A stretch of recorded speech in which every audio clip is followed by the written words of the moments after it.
Bueno, 9 de la mañana, 24 minutos y ya inmediatamente nos metemos en la segunda de las entrevistas que tenemos previsto para ustedes esta mañana. Tiene que ver con que mañana, justamente miércoles, ingresa al seno de la Cámara Alta el proyecto de ley de urgente consideración que ha sido trabajado en comisión por parte de los senadores y los legisladores que han integrado esta comisión especial.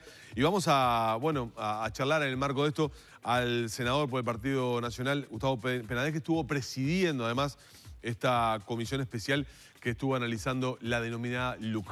Gustavo, ¿qué tal? Buen día. Gracias por acompañarnos. Por favor, un gusto. ¿Qué tanto se recortó del articulado original que trajo el Poder Ejecutivo, que envió el Poder Ejecutivo? ¿Cuánto se perdió en este proyecto? En términos de perder o ganar, yo creo que se ganó mucho y se perdió muy poco. Se modificó, sí, mucha cosa. Se retiraron 40 y pico de artículos. El retiro de esos artículos estuvieron justificados por solicitud de autoridades del Poder Ejecutivo. Por ejemplo, el Ministerio de Desarrollo Social pidió el retiro de algunos artículos porque quería seguir estudiándolos y presentarlos en el presupuesto. Algunos otros porque constatamos que eran normas presupuestales y las normas presupuestales no se pueden tratar en una ley de urgente consideración y no tuvimos inconveniente de retirarlos. Y otros vinculados a que se necesitaban mayorías especiales que la Constitución también prohíbe que se puedan tratar en una ley de urgente consideración. Después, en lo demás, lo que hubo fue mucho diálogo, mucho acuerdo entre la coalición de gobierno y con el Frente Amplio. Dese cuenta usted. A propósito de esto, porque tal vez, para quien no sigue los temas legislativos, puede pensar que hay un gran bloque opositor que dice todo no y el bloque oficialista que dice todo sí.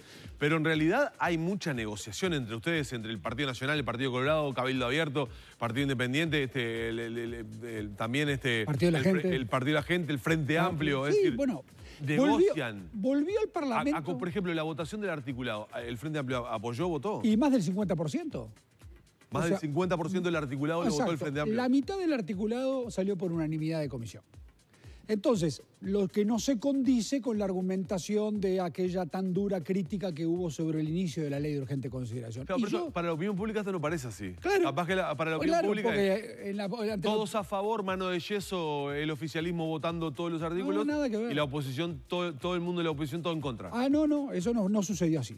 Yo creo que esa es una cosa que estamos intentando impulsar, que responde a una nueva forma y que responde a una nueva arquitectura política, que es que hay un gobierno de coalición entre 5 partidos que no somos la misma cosa, que hay que negociar, conversar, nos pusimos de acuerdo y después salimos a ponernos de acuerdo con muchas cosas del Frente Amplio. Entonces, sobre la base de esto que acaba de decir, que más del 50% del Frente Amplio acompañó, ¿sobre qué hubo coincidencias y dónde se marcaron la diferencia? Bueno, hay algunas normas de carácter vinculadas a seguridad pública que salieron por unanimidad, hay algunas normas vinculadas a las unidades reguladoras, hay algunas normas, la creación del Ministerio de Medio Ambiente, algunas normas vinculadas a vivienda, algunas normas de carácter de políticas sociales. O sea, en educación fue donde más nos costó ponernos de acuerdo.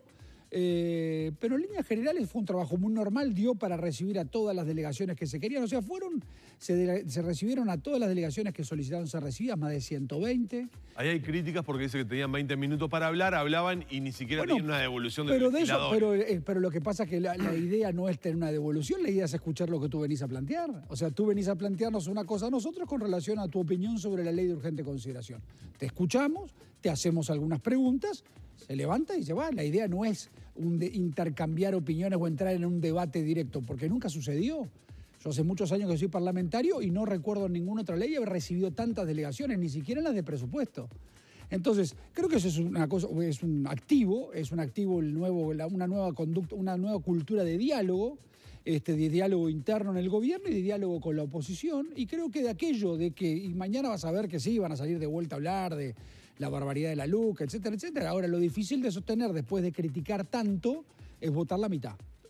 Y me parece muy importante que hayan votado la mitad. Yo no lo veo como una crítica, yo no se los estoy refregando en la cara diciéndole, opa, votaron la mitad. No, nada que ver. Creo que es una actitud muy positiva, que marca un nuevo estilo. Había cosas que se planteaban desde el Frente Amplio que entendíamos que eran pertinentes y no teníamos ningún inconveniente, ni prurito ideológico, ni nada que se le pareciera para acompañarla. Y todo bien. Me parece que eso está bueno que suceda. Hacía mucho tiempo que no sucedía. La mayor discrepancia con el Frente Amplio, Yo creo que ¿dónde estuvo, digamos, planteada? ¿Por el tema de educación y qué otro lugar? Y en algunos aspectos de la seguridad también. A pesar de que acompañaron muchos articulados. Muchos artículos lo acompañaron, pero hay un desacuerdo en algunas cosas. Yo creo que el Frente Amplio a veces tiene un problema en hacer coincidir sus discursos y sus actitudes con después la actitud parlamentaria. Porque cuando tú, por ejemplo, das manija y manija y manija con relación, por ejemplo, al tema de la minoría infractora y decir que esto es que condenar la juventud y satanizarla y nada que ver, se modificó mucho, eso es verdad también, y se modificó mucho en base a argumentos de adentro de la coalición de gobierno y también de lo que llegó originalmente. Exactamente, se modificó y no tenemos ningún problema en reconocerlo. Me parece que hay que sacarle dramatismo. Creo que lo bueno que tiene la vida democrática es que si vos y yo tenemos un punto en el medio en el que nos podemos poner de acuerdo, vamos a ese punto. No es necesario que tú te quedes en tu lugar y yo en el mío y que no pase nada mientras tanto. Encontremos un acuerdo y lleguemos al mismo. Un capítulo importante fue la denominada desmonopolización de ANCAP. Ahí tenés un ejemplo. El Frente Amplio, digamos, muchos de los principales actores del Frente Amplio han salido a exponer públicamente, digamos, la importancia de que eso se haya quitado. Pero también en la interna el Partido Colorado estaba con, digamos, con los tapones de punta con este tema. Danilo, se sabía desde un principio que estos artículos no tenían mayoría. Claro, por eso, pero ¿era bueno incluirlo incluso? Tan bueno que llegamos a una redacción sin transaccional. ¿Sin tener mayorías o ¿sí? sin tener un consenso previo? Pero ahí está. La obligación de poner el gato arriba de la mesa implicó que después nos tuvimos que poner de acuerdo en una medida transaccional. Y tan bueno fue que el Frente Amplio la acompañó. O sea, el Frente Amplio abandona esa actitud de una defensa irrestricta de sus posiciones, y más en ANCAP, donde fue un desastre su gestión, y agarra y dice, bueno, vamos a esto, vamos a tratar de establecer un precio que se establezca de paridad con el precio de importación del petróleo para los combustibles, establecer comisiones que dialoguen, informarle a la población cómo está compuesto lo que termina pagando un ciudadano cuando está poniéndole al tractor, al camión, al taxi, al auto, un litro de nafta, cuánto compone ese precio lo que es verdaderamente costos del petróleo, cuánto es subsidio de otras cosas, cuántos son impuestos que van a rentas generales. Estuvo muy bueno ese diálogo. Y entonces a mí me parece que, a ver, a mí me quedó con sabor a poco, pero como que de esta actividad uno nunca se lleva al 100%, en política hay cuatro palabras que no deben de existir. Todo o nada, siempre y nunca. Esas son palabras que en la actividad política no deben de existir, porque la transacción, y está bueno que así sea. Y bueno, acordamos adentro del gobierno de coalición y el Frente Amplio se avino a acordar con nosotros también. Y creo que eso potencia una decisión que desde el gobierno se tiene, que es a la brevedad posible comenzar un proceso de rebaja en los precios de los combustibles. ¿Qué va a pasar con el tema de desmonopolización? ¿Van por otro lado? ¿Se va por otro camino? ¿Se va a volver, al margen de lo que se votó ahora con esto, se va a insistir por fuera de la ley de urgente consideración a nivel legislativo para explorar esa posibilidad o ya está descartado? No, descartado no está. Yo creo que hay que darle tiempo a esta medida que se legisla. Y ver desde esta medida qué sucede. Y la gente nos está mirando y dice, ¿y en qué me va a beneficiar a mí? Bueno, a ver, para a mí me hubiera gustado claro, que capaz que yo sostengo que con el camino que proponía el gobierno del presidente Lacalle Pou o el Partido Nacional, en realidad, porque no era el gobierno de coalición, quizás se llegaba por más rápido a ese objetivo. Y esto quizás cueste un poco más, pero estamos en el camino. Entonces me parece que eso está bueno que así suceda. Y además, creo que esta actitud de que estos artículos salgan por unanimidad le quita fantasmas a estos temas. Hay que desdramatizarlos, hay que abandonar el discurso de la década del 90. Acá están los privatizadores y acá los que defienden las empresas públicas. Nadie está pensando en privatizar nada. O sea, el rótulo neoliberal lo tienen puesto. Por supuesto, pero a ver, el de liberal a mí me viene bárbaro porque yo creo en la libertad.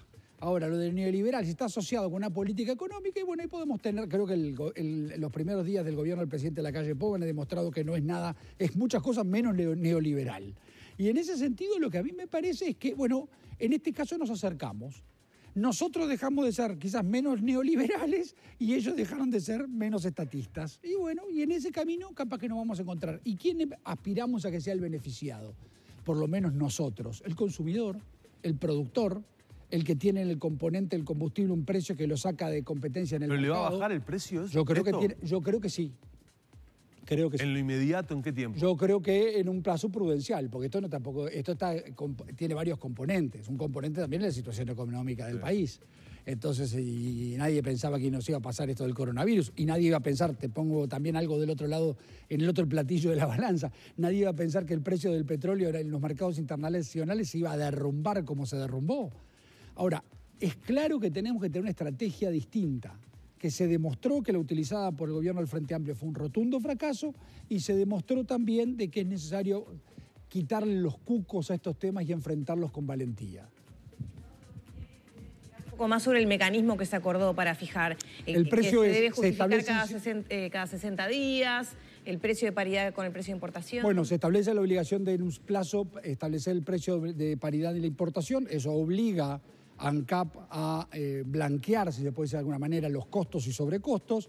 Se establece una comisión de trabajo a nivel del Ministerio de Industria y Energía, y se establece también la obligación de que la URSEA empiece a tener una mayor incidencia en la fijación de los precios de los combustibles. La forma de cálculo todavía no está... La forma de cálculo estará basada en lo que los técnicos establezcan. En una ley se establecen las grandes líneas. Pero me tocó muchas veces ir a cubrir conferencias de prensa citadas por la expresidenta de ANCAP, Marta Jara, con toda la plana gerencial, y cuando se hacía o se ponían arriba de la mesa los balances, los resultados económicos, los resultados financieros, y se llegaba al punto precio por paridad de importación, el precio de paridad de importación, se trazaba esa línea y siempre, por lo que expresaban y exponían, siempre era más conveniente para el país refinar que importar. Bueno, ese es un debate en el que creo que más temprano que tarde deberemos de ingresar.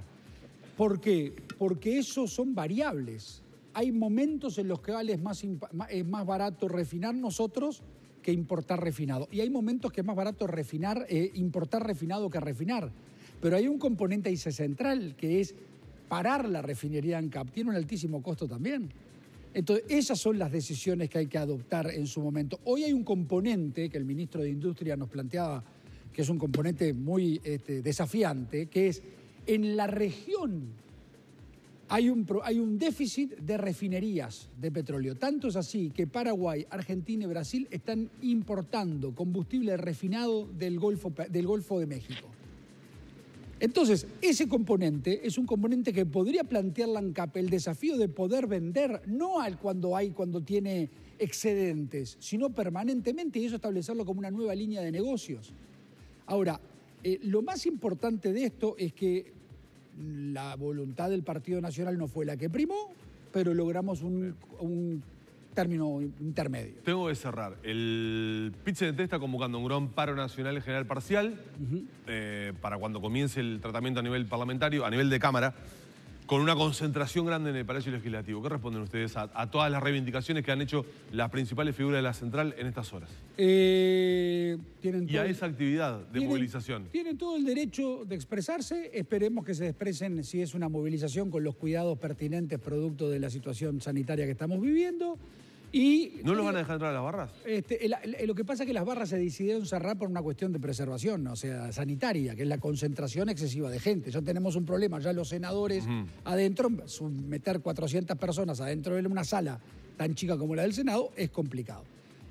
Ahora, yo creo que es bastante contradictorio que por un lado se acicatea con una oposición frontal a la LUC, y por el otro lado se reconoce que hubieron avances importantes en la LUC que va a terminar saliendo. No coinciden los dos discursos, el de la manija y el del todo que no, y después decir, bueno, pero mirá que hubieron muchos avances, o el de ir a la comisión, como fueron muchas organizaciones, y conjugar los verbos en condicional. Esto podría pasar, pero también no podría pasar. Esto podría suceder, pero también podría no suceder. Pero si tú permanentemente estás como dándole a esto un perfil represivo, atentatorio de los derechos, que no son ciertos, me parece que es fogonear al santo botón una realidad que creo que busca otro objetivo. Porque si fuera tan mala, no estaría siendo acompañada en la mitad de sus artículos por parte de la unanimidad del Senado. Gracias, senador Penades. Estaremos atentos al debate que comienza mañana. Un largo debate. Gracias. Un gusto. Cerramos por acá la entrevista.